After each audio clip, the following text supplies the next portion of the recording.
I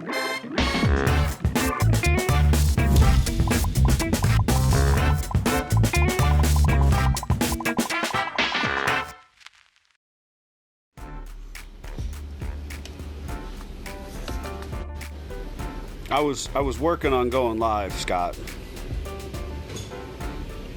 Should I? Do you remember that time where we shot a really good video and oh,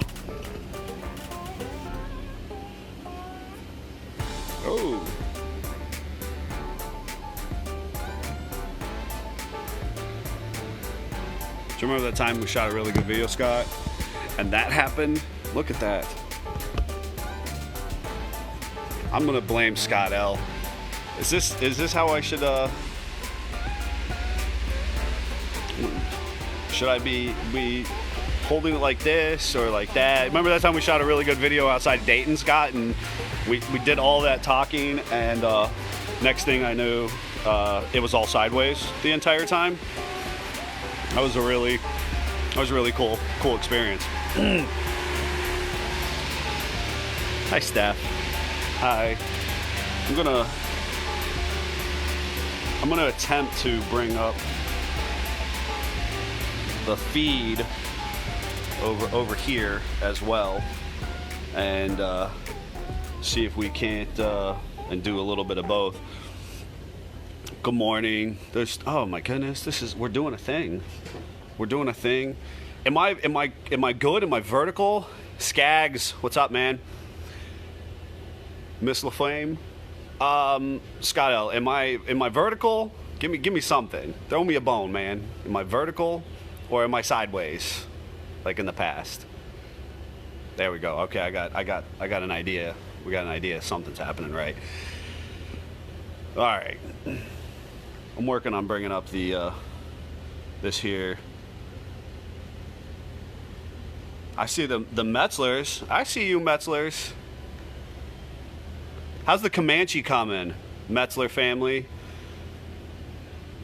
I know the JL, the Orange Crush JL is Andrea's priority, but vertical. Thanks, Skags. Thank you, Scott Lindquist just left me hanging the whole time. Oh goodness. I am, doing technical stuff. I wonder how long my arm will hold out while I hold this thing vertically.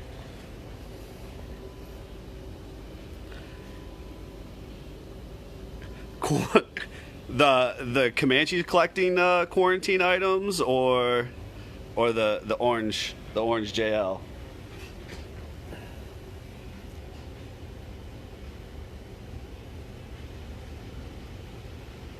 I guess the tablet thing was a good idea at first, but hey, Bearded Dave, how are you? Santa Claus. If the Jeep family is unaware, we have two Santa Clauses within our immediate Jeep family, and Bearded Dave takes it very, very seriously, and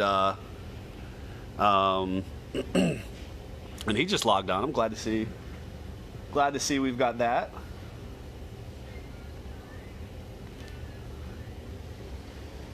Facebook.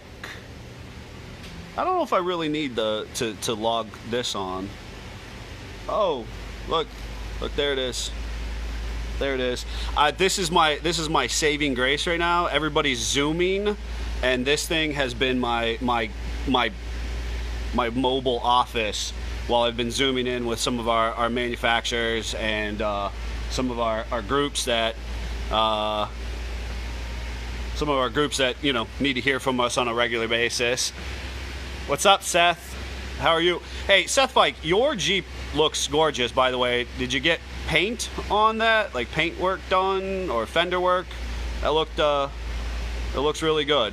It's been a lot of people maybe are unaware of what a social media junkie that I am, and that when people, because do friend requests on the across the platforms, that I actually really pay attention to what's going on in people's lives in their world.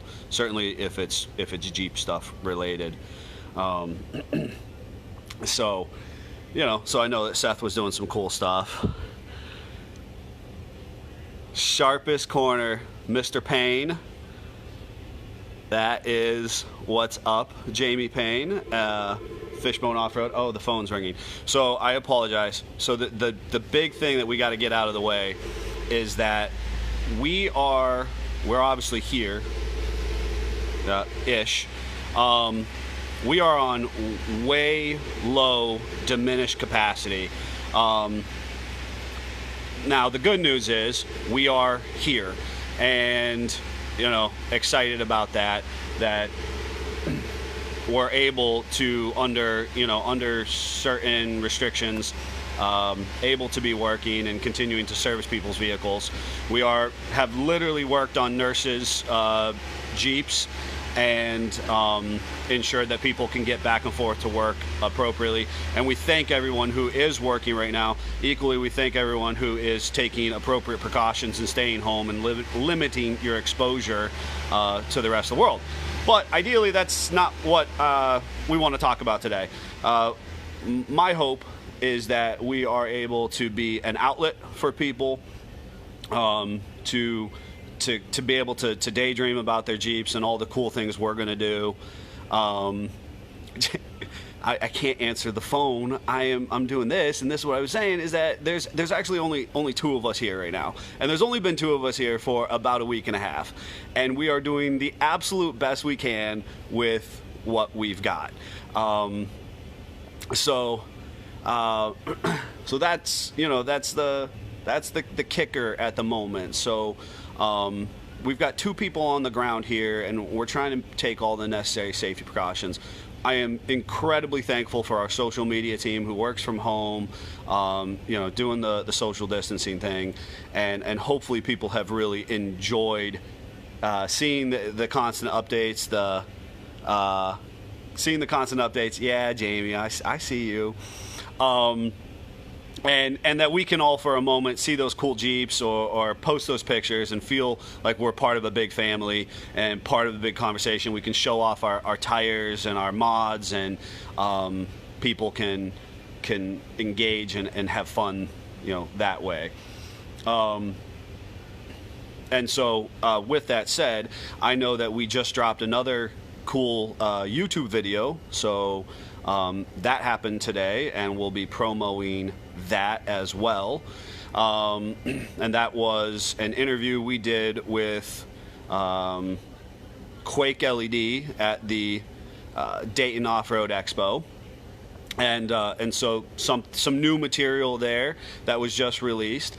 And so, big shout out to our social media team, who's keeping that content flowing so that we can all, for a brief moment, relax and think forward to the good times to come.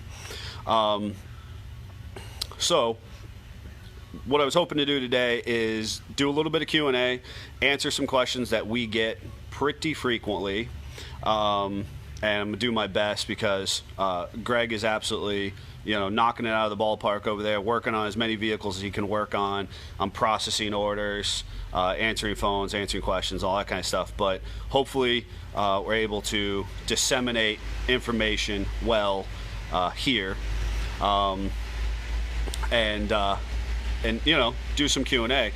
And I know that Scott L was already talking about prompting some questions, if anybody had anything specific. But I thought I would jump into probably the number one question that we get asked is about regearing. And people are always really interested in what that process looks like. And so unless anybody had any other burning questions, that's really what I thought we would take a moment to chat about.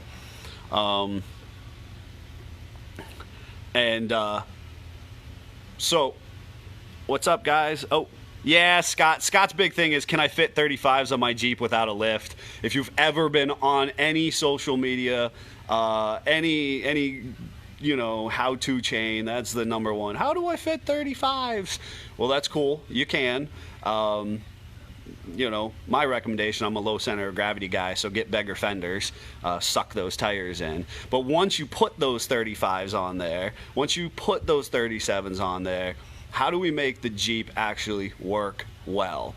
And that's really one of the big things that is, and I'm proud of, that is SFJ's wheelhouse, that we do a lot with quality gearing and axle builds. And I actually... Scott L, and we were on another quick message thread, and he was saying, hey, you're not live, and I was like, yeah, but I'm on the phone talking about regearing. So hopefully we can have some of that conversation. Now, Miss Twinning, you and the 37s, yeah, I see that. I see that. Once we put that bigger tire on there, what we've done is we've increased rolling mass. And what that rolling mass is, it's a couple things. But the example that I often use is a bucket. We were all kids, and we would typically take a bucket on a string with water, and we would spin it like this, and the centrifugal force would take the density of the bucket, or the weight of that bucket, and would keep it on the outside. Now, what you would try to do is, if you tried to stop that bucket, if you were trying to sorry, somebody who actually I was talking with regearing is commenting. That's awesome. So what we would do with that bucket, if you were trying to stop that bucket, we know that basically the force that we apply in our arm or hand, basically it becomes very easy eventually to spin that bucket around. And if that bucket was to stop, oftentimes it happens in a catastrophic way. Basically that bucket hits something with water, or your friend, or you actually throw it at somebody. We were all kids. And what would happen then is we have pressure relief here once that lets go, but obviously once that rolling mass hits another item or object, basically we have kind of a catastrophic collision between those two items. And the same thing goes for your tires as far as energy transfer from the tire and wheel into your axle itself. Now, we have energy transfer from the outside in, so once that tire gets rolling, and then how it then shock loads the rest of the axle, and we have energy transfer from the motor drive line into the axle through the gears out to the tires. And so those two energy transfers are really what's about making your Jeep work well. So your engine, some Jeep engineer designed that engine to have a particular power output. The power output from the motor into the transmission, into the transfer case, and we could, if we were in the drag race community, we'd argue about how much drag and loss and lag happens in that process, but it's a particular power band. Basically, by the time that I depress the throttle, make the Jeep go forward, hey, my dad's on here, hey, hi big guy. Once we push that throttle, make the Jeep go forward. Now, the Jeep is meant, we all like the torque. We've heard that term used, torque, and torque is a power output of the motor. Torque is applied initially in the power band, and that's what makes our Jeep so awesome off-road and in crawl ratios. But the power applied through that torque starts at a fairly low RPM. That low RPM is what allows us not to have to use a ton of throttle, right? If we have to have high RPMs and a lot of throttle, that's when parts break loose, tires spin free, and lots of skinny pedal breaks parts. Objectively, when we work on your vehicle, we want you to break as few parts as possible in the future. I want you back as a customer, but I don't want you back as a customer for the same problem that we already attempted to fix or build for you. So that initial power transfer goes through your drive line, into your transfer case, out your drive shaft, and into your axles. It's very, very similar to back when we were kids again, riding our bicycle. You have that 7, 10, 12, 26 speed bicycle, and we can remember that when you start, you would want to change that gear. I'm doing the little thumb shifting. We want to thumb shift our bicycle to where it took a very little bit of energy to start in that starting position. So the energy that we output through our legs doesn't take that much for us. When in doubt, throttle out. Skags, I'm going to do this. This is what I did when Amy wants to put 37s on her Jeep. When in doubt, throttle out. So the energy output that we put through our legs to make that bicycle go forward is lower than if we were to be up in that high gear, and we can all remember, trying to start in that numerically high gear and push forward, and it's actually very tough on our legs. We have to output a tremendous amount of energy. What this all has to do, the gears, and that's similar to actually our transmission, but the gears in our axles are what are kind of the final determination about that power output and how we transfer that energy that's been made by our engine, drugged down a little bit by the transmission and transfer case, but eventually how it is converted to rotational force or rotational energy at the tires. Those gears are how we restore the Jeep to what that, I had referenced that Jeep engineer, what that Jeep engineer originally designed the vehicle to operate under. So if you're a vehicle for our YJ, TJ, XJ customers, that Jeep was only ever meant to have like a 27 to 29 inch tire. I mean, back in the day, if you had 31s, 33s, you were balling. You were a big dog. Jamie Payne knows what I was talking about. He was there. And you were just, 33s. God forbid you had a 35. I had 35s. But those were big tires then, right? Because the Jeep was only engineered to work at a particular level with an energy output through the engine for those tires. And so our gear ratios reflected the use or utilization of the Jeep. Our Jeeps now are so easy. They're so well designed so that you can put big tires on them out of the box. I mean, people are, buying a Jeep now with a 33 on it, basically from the factory, and 35s are just it's an afterthought. It almost is like some of our newest Jeeps. If you don't have 35s on them, they look funny, and so that's 35s are the new normal. But the gear ratio that's in the axles is, it's still designed for what the Jeep originally came with it. If at first you don't succeed, hit it with some speed.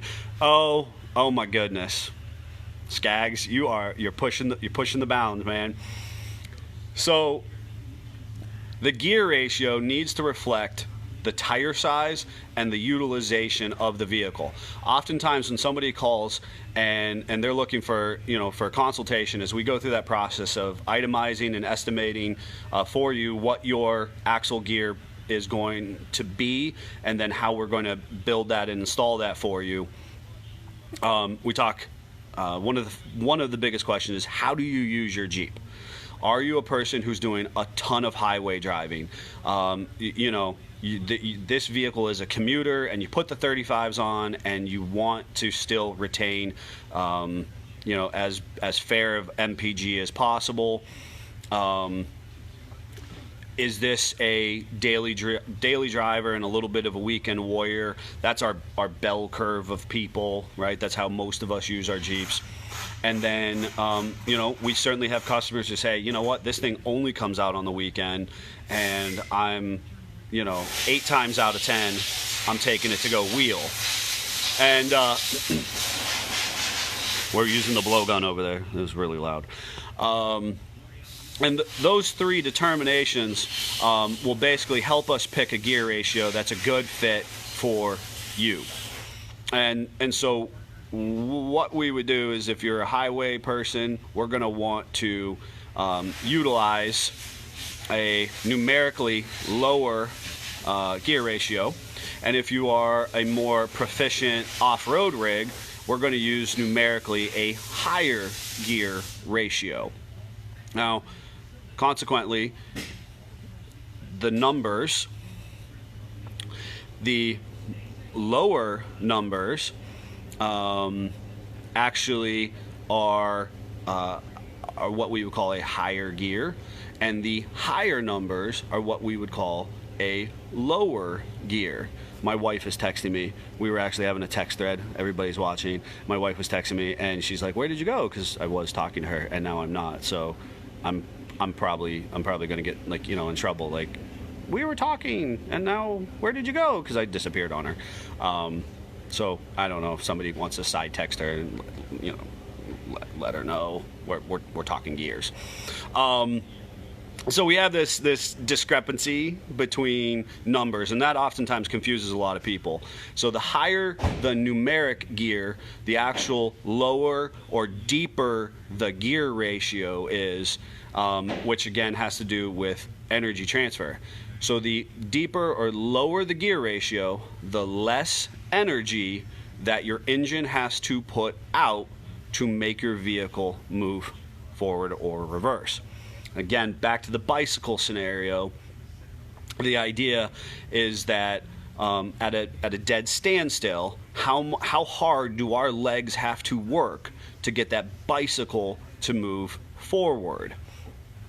So with that said, the deeper that gear ratio, and again, the transmission plays a big role, and for our JL customers, you actually enter into a slightly different, category, because they've got 8 speeds in their transmissions often, that it's all about how much energy we're putting out. Now, for Jeeps and crawling and trail riding, we want our engine to barely have to work. We want to be low in the RPMs and allow our Jeep to kind of creep along through our trails. And we all have this kind of cool idea of like our Jeep kind of slinking over an obstacle or some rocks, and we can all kind of picture that, or this very iconic climb up a gritty, red rock out west. And so all of that is attained through a deeper gear ratio and the engine not having to have super high RPMs. Needless to say, our Jeeps out of the box are not, are not huge horsepower monsters.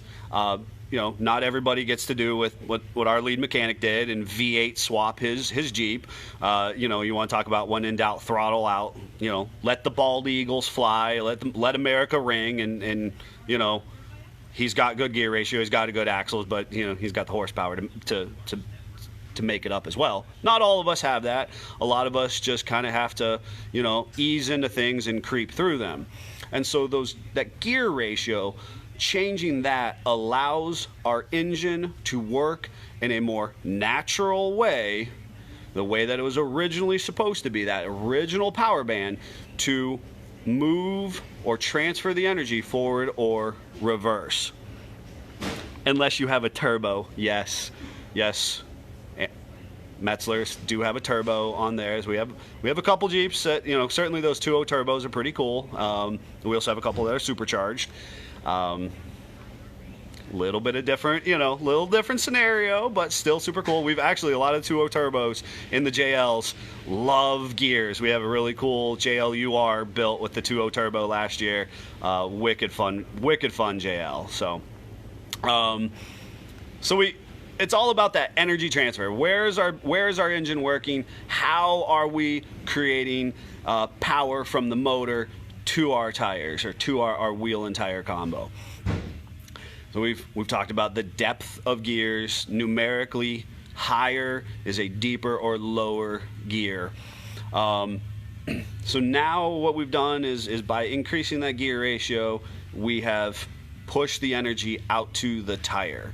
And again, my thing, I circle back around. One of the things I wanted to talk about was energy that comes, from the axle out, and energy that comes from the out, from the tire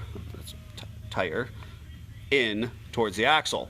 So one is actually about engineering the vehicle to work well, and the energy from the out in is about engineering, us building the Jeep, to last long or work well. And so that's where we take preventative measures, and we talk about C-gussets, sleeving, trussing, ball joints, quality hub assemblies, all of that kind of stuff. And I suppose in a very nerded out way, I could elaborate on all of that because it excites me. But those are the two ways we think of energy transfer through the axle. Now, that energy transfer from the tire in, what we are wanting to do is avoid what's called shock loading, right? And that's the number one bad guy for gears or axle components. And that's shock loading can happen. Probably the most common is throttle, and we're stuck, and that tire starts to spin. It comes out, starts spinning, and then all of a sudden it grabs. Well, it's that grabbing. It's that bucket that I was talking about, that swinging bucket, right? Imaginary bucket, and it hits something. Now we have a catastrophic collision, and that momentum of that bucket has now hit, and something in the system gives up. And so what we are seeking to do is reinforce that system through C-gussets, some type of axle armor or reinforcement, and be that a sleeve or a truss, quality ball joints, whether those be Moogs or Rare Parts or Dynatracs or whoever. We're trying to ensure that system can sustain the utilization of the Jeep. Now, a lot of people say,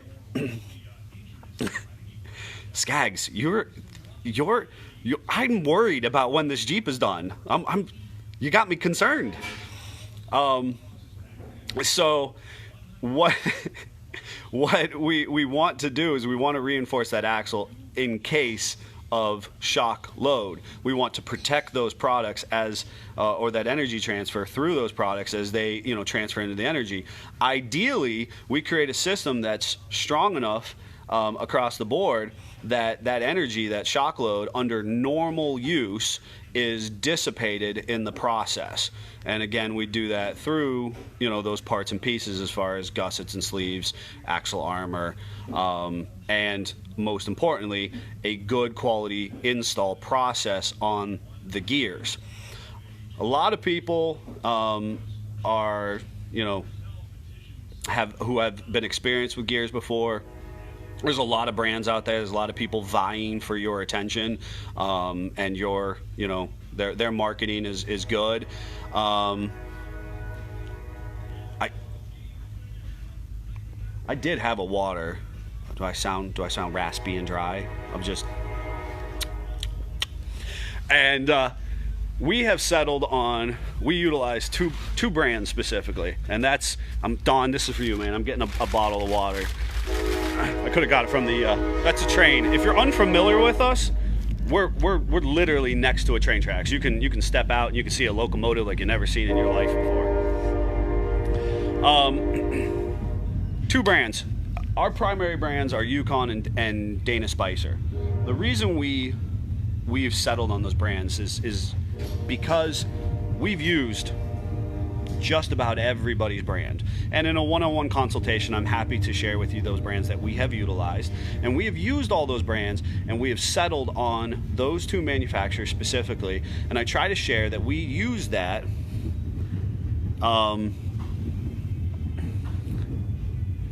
we use those brands because they have kind of a three-part process for me. One, they have a good fit and fitment, meaning that they're made well. I know Scott L just said, right now, more than ever, really important to support those USA-made product lines. Dana Spicer made right here in the States. In fact, they're headquartered right in Toledo, Ohio. And those are actually, that's the manufacturer who made the axles that originally came in your Jeep. And in fact, Dana Corporation has been making parts all the way back to the original 1940s. So when you're talking about a brand that has loyalty to the Jeep world, Dana Spicer is it. And I think that if you've tuned into what we do, you'll see that we oftentimes collaborate with those guys. Hang out with them, meet them up at shows, because they just make great products and they stand behind them. Yukon, which was again, it's arguably the best aftermarket product line, started 20, 30 years ago. And what they did was they filled a void. People were clamoring in the race car community, the drag community, monster trucks. They needed different gears, things that the OE market wasn't making. And Yukon entered the market and started making those gears, both here in the States and overseas, and we can have either one, but oftentimes you are getting a high quality product out of them because they're right out of Seattle, Washington, and they obviously have been around for a long time and contributed heavily to the aftermarket. So we utilize those brands because fit and finish. One, when our guys go to set them up, they work well. We have other brands that we've tried that take much longer to set up. If we have to take a long time for that gear to get installed correctly, the likelihood of it being a quality cut of gear goes down. It diminishes.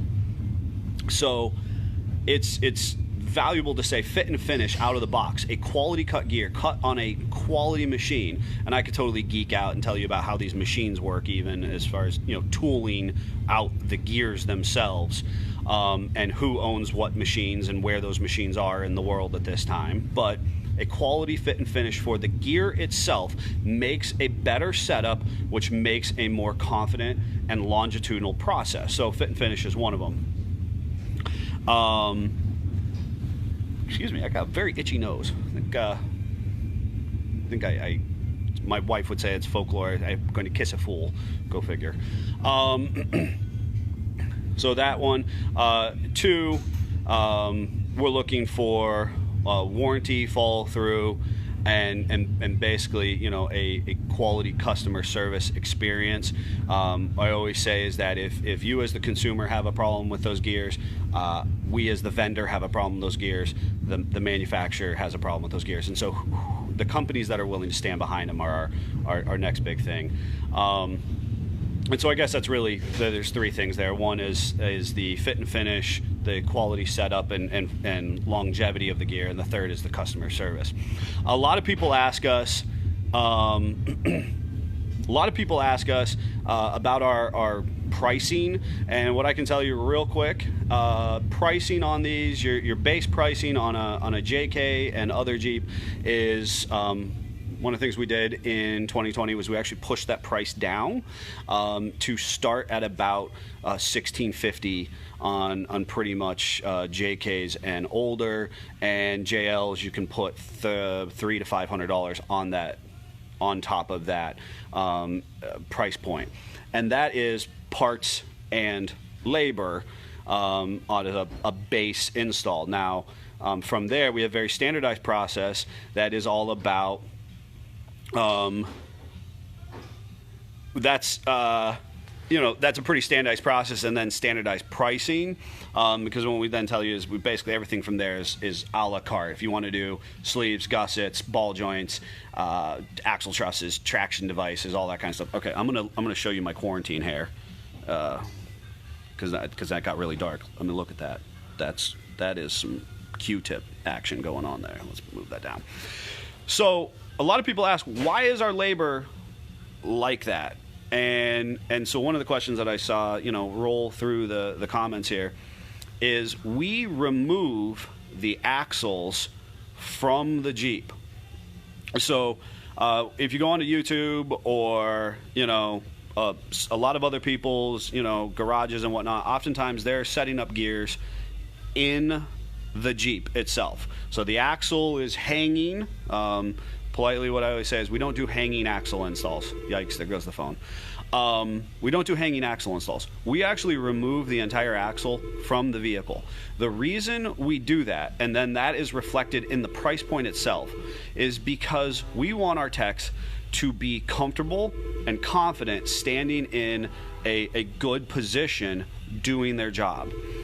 If they have to be, like this, like bunched up, working under here, or laying underneath the Jeep, then the likelihood of them being able to do a good quality job, we all know, we've all laid in that one position. You're like, as you try to tighten something, you're like, that's enough ugga-duggas, that's close enough. That's not okay. We want, Greg is our primary axle builder. We want him to be comfortable, confident, and in a good work position. Years ago, he was able to build a big, beautiful axle rotisserie. We actually remove that axle from the vehicle. It goes on a big A-framed axle rotisserie, where he's basically able to stand in a good, comfortable position, working at chest to stomach height, and able to reach over it comfortably without a lot of obstruction. The lighting is good, and overall, the consumer gets a better product because we're removing that axle from the vehicle. Now, we have to charge for that, and so therefore that's why pricing to be competitive is then reflected in that, because I certainly know there have been times where people call and say, oh, well, I saw on YouTube where these guys were just under the Jeep setting it up, and that, and that's cool, and they can do that, and if that's worked out well for them, so be it, God bless you. But I also know that what we want is the best possible experience for our techs, because the better their process, the better your process. So that's why we remove the axles entirely from the vehicle. We then, when we reinstall anything, or we do suspension lifts, if you've worked with us before, you'll notice that we actually timing mark or torque mark. So when you leave our facility, if we've loosened the bolt at one point or we reinstalled it, torqued it accordingly, we actually mark it with a paint pen. And so if you've been a customer of ours, you actually, your Jeep, or if your Jeep's been here multiple times, you might have multiple paint marks all over it. But it's a way to ensure we do a good quality process. So that's a broad overview. Actually, I saw a really fun question, which is not axle related, but from Jeff Bancroft, and I say, what's up, Jeff? And he says, what Jeep parts are you all spending your stimulus on? Which I think is a absolutely great question. Super fun. A Jeep. First of all, again, I take the situation very seriously, and I wish the best for everyone out there who is struggling, and we are fortunate that we're able here to help people out and to be open enough, even if we are running behind on a lot of things we're doing. We are still trudging forward.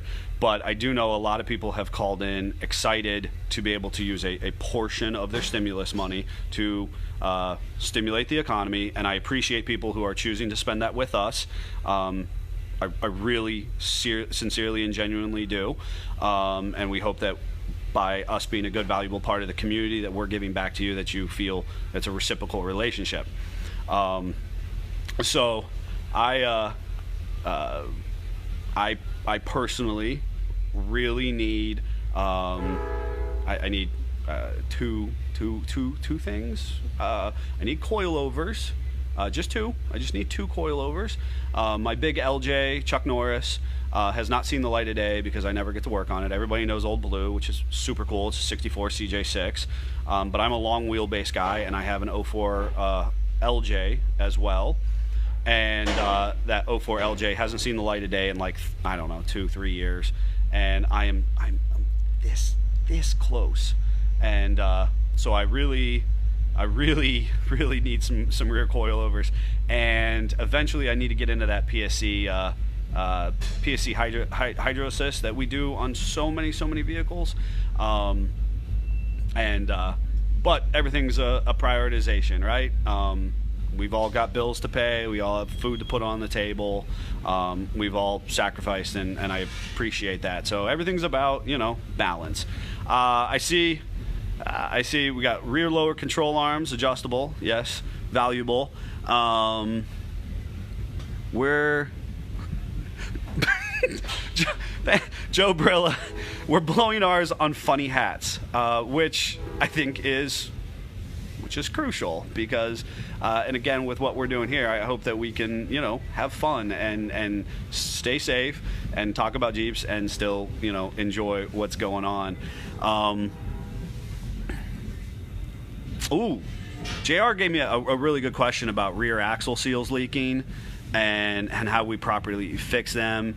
And Skaggs is donating his stimulus to getting his Jeep out of our shop. And I can't begin to tell you how much I want that for him on a personal level and then on a professional level, because we have another really good customer of ours. We did a TJ years ago, and that Jeep is actually coming up for a Hemi swap, and he had a contract with the transport company, so that Jeep's coming here regardless of everything that's going on.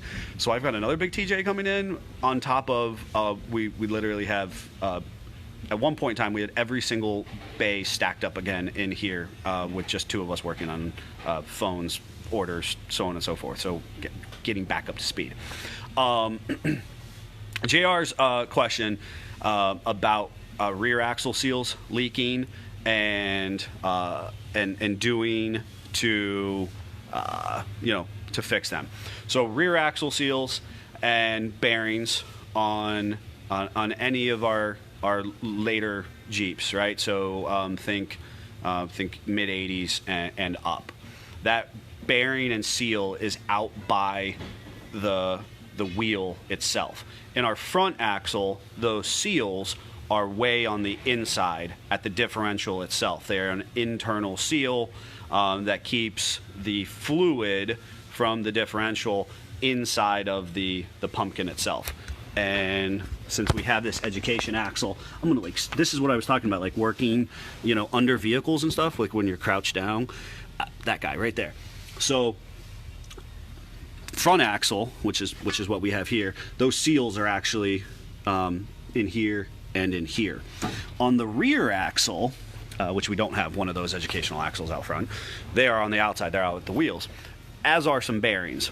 And whether the bearing and seal is pressed into the housing or whether the bearing and seal is actually a unit that's pressed onto the axle shaft itself, it depends on what axle we're working on. All right, so major reasons why they leak. In this area specifically, we have a high particulate content in our water and mud. We all know about glacial sediment and, icebergs and glaciers that carved out the Great Lakes and all that kind of stuff. They dropped lots and lots of sand. We have a very sandy soil in all of our primary wheeling areas. And so we end up having a very sandy water or sandy mud.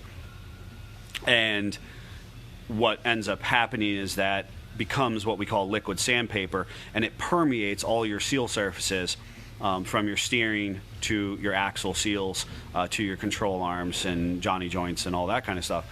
That's why purging with grease or some type of anti-contaminant is so incredibly important when servicing your vehicle. Those rear seals, however, so naturally that's what most people first encounter. I do a couple water crossings, a couple mud bogs, and eventually those seals start to leak a little bit.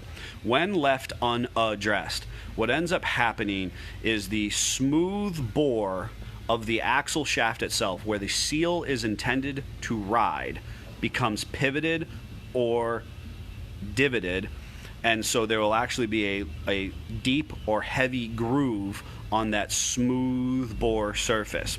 So even if you put a new seal on that smooth bore surface, the seal is riding in where there's actually been a groove, or where there's an inconsistency in that smooth surface.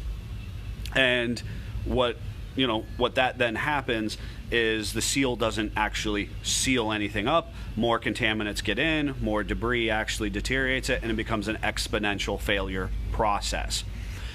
That's the most common. So, one, maintenancing, making sure that you wash and clean all that debris out of there. Two, when you actually have encountered that, change your seals at the first sign of it leaking. Three, when you do change those seals, or you inspect that seal bearing combination and the axle shaft is bad, then we have to replace the axle shaft. In some situations, there are what are called sleeve kits, and this is tiny, thin little sleeve that you can insert in certain seal surface circumstances. Not often on the axle shafts themselves. Certainly in our Jeeps and the bigger axle shafts that are really expensive, yeah, we've got some of those options. On our yokes, sometimes we have those options. But that's the thing. We then have to replace those axle shafts. So people who come in for kind of a routine leak and they go, oh, well, it's just leaking. It's like, well, yeah, it's leaking, but it's been leaking for 15 years. You just keep putting fluid in it. It doesn't mean it's actually gotten any better. Now we need an axle shaft. We need seals. We need bearings. We need the whole kit and caboodle. So that's probably the most common, slippery. That's a really tough word. Slippery slope. That's a tongue twister. Okay. Other option, which is it's this kind of option, is that you've actually bent the axle housing itself. And we see bent axle housings all the time. We see bent axle housings of people who have no idea that they've even bent them. And what ends up happening at that point is that basically you have the long stem shaft of the axle shaft itself, and it's riding not true inside the housing. So basically we have the axle shaft going from the differential, from that gear assembly out to where the bearing, out here where the bearing rides. And because it's not riding true in there, basically the axle is wiggle wobbling as it goes down the road, and it eventually wears away at the seal. So somebody who's going through chronic seals, somebody who has already replaced an axle shaft, and you can just bend an axle shaft. That would be kind of the best case scenario out of something being bent, would be a bent axle shaft because you just replace it.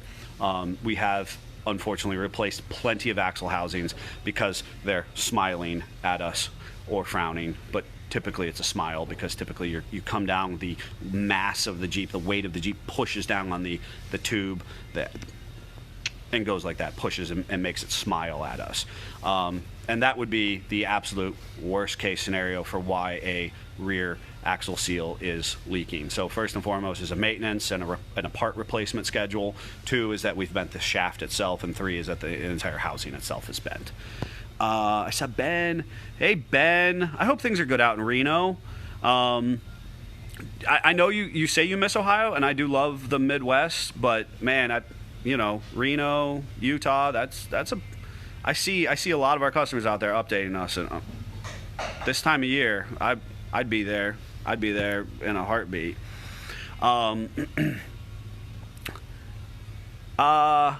So question, off subject, do we have t-shirts with Simpson Family Jeeps logo on it?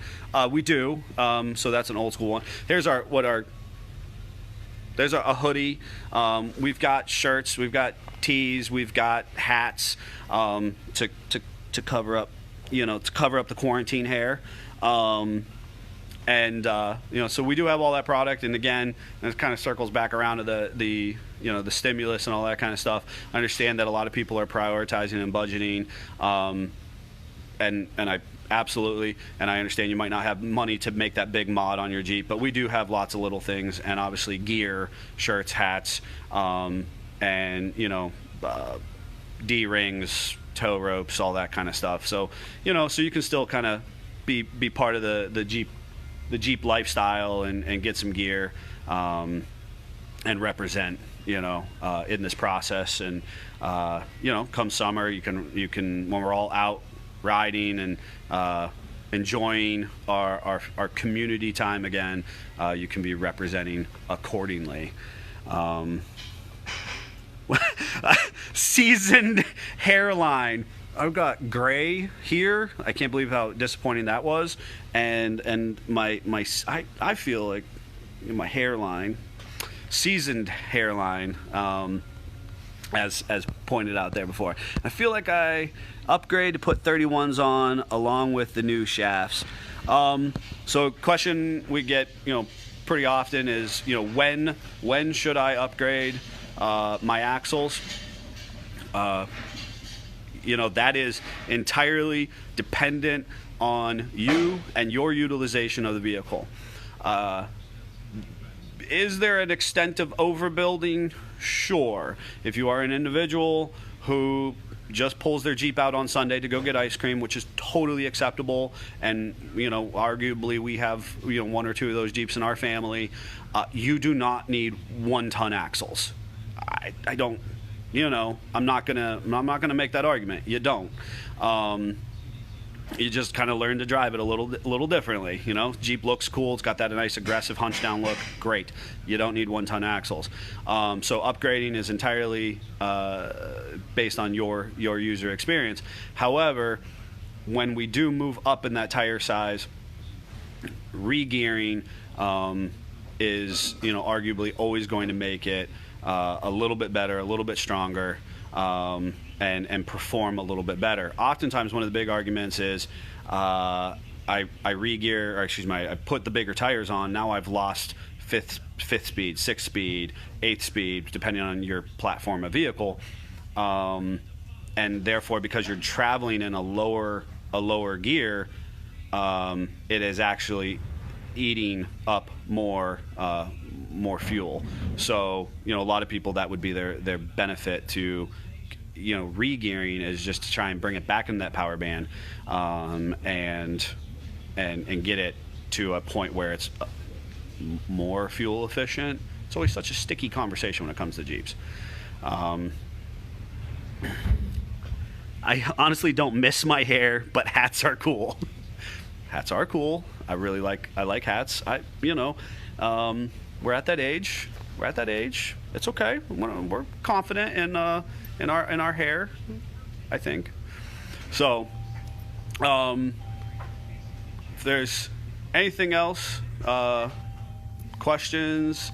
I've really enjoyed sharing, with everyone in the process. But I also don't want to. I don't want to drag anything down. Love doing this again. We actually had a huge response, lots of questions. I think we'll shut it down now. We have a gentleman over there. I'm just totally putting him on camera. I don't know. Probably there's a legality with that. I don't know. And we've got tire delivery. So if there's anything else, we are here. We are trying to answer the phone, obviously, except for when I was doing this. And when is it time to upgrade tie rod, and what manufacturers? Oh, it's a great question. Steering. Oh, different kinds of 231 transfer case yoke. See, now people are asking questions out of the blue. So I was wrapping up, but now we've asked really good questions. Steering, I'll address real quick. There's a bunch of good manufacturers out there, and typically speaking, the big reasons for steering is one, when it breaks. So if your steering has broken, that's a good time to upgrade. You've obviously done something. You've proven yourself worthy of upgrading your steering. The other one is when you don't want your steering to break, and that is equally good reason to upgrade your steering.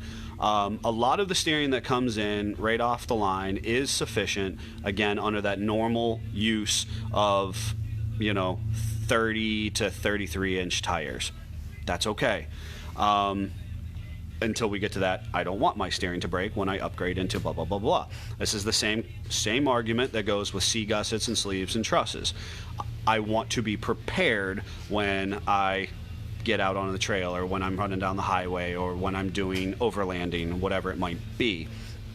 So, there are a handful of really good manufacturers out there, and so I'm just going to ramble off a bunch that we use.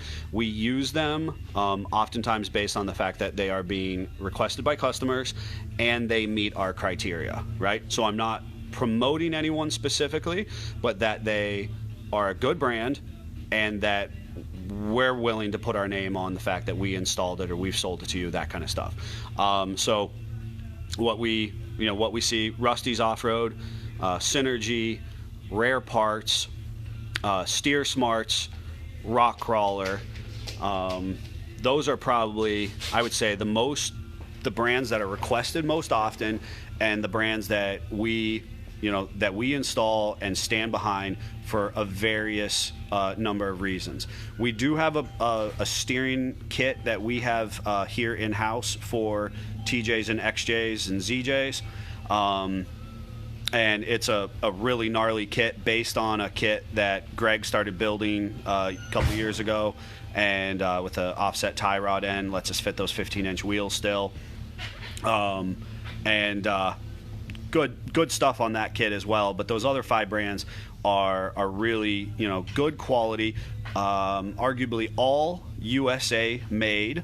So if you're looking at doing your steering now, they're all going to run in that $300 to $700 range. When steering of this sort came out a couple years ago, guys were spending $1,000 to $1,500 on steering, which is not too crazy because it was a new product with new tie rod ends. Obviously, like Rare Parts has a cartridge that you can actually rebuild each and every time. So good stuff there too. But any of them have their ups and downs, and I call in or message us or with what you're looking at, and I can help you in the selection process, or one of the guys can have that conversation with you on what our experiences are. Are there other good brands out there? Yeah, there absolutely are. But those ones are the ones that I could easily say, hey, this is going to be a good fit for you on how you're using your Jeep. So any of those have a good utilization. I'm going to get to that one in a second because there was just a question. Upgrading steering. That was I do love that. Different kind of 231 transfer case yoke is there. I'm not 100% sure what we're asking there. If you follow up, maybe I can address that. Ironman 4x4 fab products on anything was a question. Yes, probably not with a large amount of frequency. There's a handful of USA companies like Ironman and Rough Stuff and I just drew TNT Customs, which is a little bit bigger, and they're all phenomenal, great, heavy, overbuilt USA stuff, and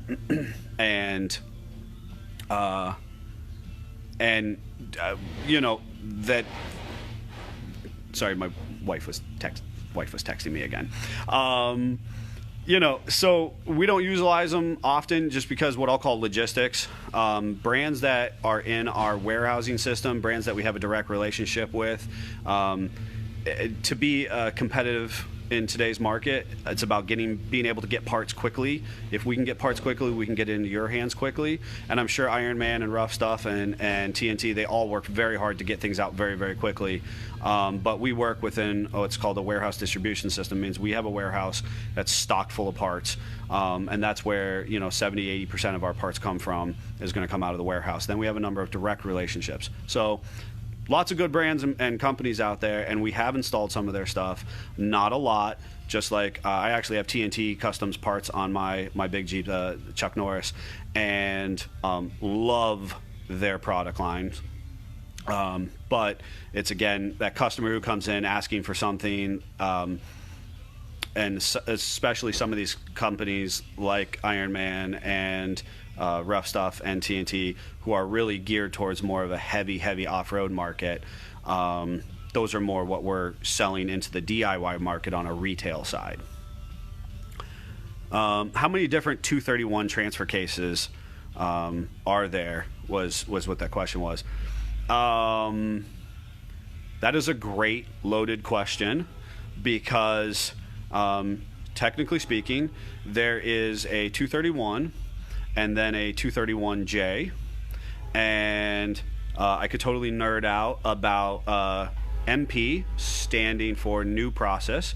So MP 231 is what people are really familiar with, and then we have the MP 231J, which is what happens during the process or transition from new process to new venture, which was actually a holding company who owned the transfer case manufacturing rights, and that takes place around 1997. Within that series of the 231 transfer case, we actually see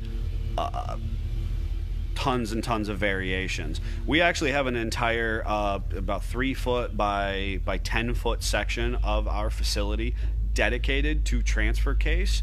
And Old Man Brown, who you've seen in some of our podcasts and hanging out with me while we do some of the video stuff, he is our transfer case guru.